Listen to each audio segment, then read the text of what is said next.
આજરોજ અનંત ચતુર્થીના દિવસે અમદાવાદ જિલ્લાના ધોળકા શહેરમાં વિવિધ પોળો, શેરીઓ, મહોલ્લા અને સોસાયટીઓમાં જ્યાં ગણપતિની સ્થાપના કરવામાં આવી હતી તે પંડાલો ખાતે સ્થાનિક ભક્તો ઉમટી પડ્યા હતા અને શ્રીજીની વિદાયની તૈયારીઓ આરંભી હતી.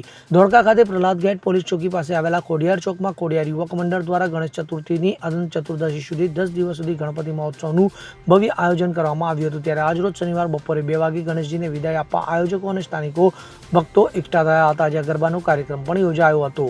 તો ભાઈઓ, બહેનો અને બાળકોએ ગરબાની રમઝટ બોલાવી હતી. ત્યારબાદ અબીલ ગુલાલની છોડો અને ડીજેના તાલ સાથે ગણેશ વિસર્જનનું સરઘસ નીકળ્યું હતું. તો બલાસ ચોકડી ખાતે આવેલ બલાસ તળાવ ખાતે વિસર્જન માટે તમામ ભક્તો પહોંચ્યા હતા. તો બલાસ તળાવ ખાતે વિવિધ વિસ્તારોમાંથી ભાવિક ભક્તો ગણપતિ બાપ્પા મોર્યા, અગલેશ ભરતું જલ્દી આનાની વહાલભરી વિનંતી સાથે દુધાળા દેવને વિદાય આપવા માટે આવી પહોંચ્યા હતા, જ્યાં આરતી કર્યા બાદ ગણેશજીની મૂર્તિને વિસર્જન માટે ફાયર બ્રિગેડના જવાનોને સોંપવામાં આવી હતી. તો ધોળકા નગરપાલિકા દ્વારા બલાસ તળાવ અને ચીખલી તળાવ ખાતે ગણપતિ વિસર્જનની વ્યવસ્થા કરવામાં આવી છે. તો આ બંને તળાવો ખાતે ફાયર બ્રિગેડના કુલ 24 જવાનો અને 20 તરવૈયાઓ તૈનાત કરવામાં આવ્યા છે.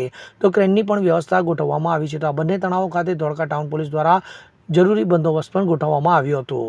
ઇદ્રીસ શેખ સાથે CN24 ન્યૂઝ, ધોળકા. હવે જુઓ દેશ દુનિયાની તમામ ખબરો તમારી આંગળીના ટેરવે. ઉઠાવો મોબાઈલ અને Google Play Store પરથી ડાઉનલોડ કરો અમારી CN24 ન્યૂઝ મોબાઈલ એપ.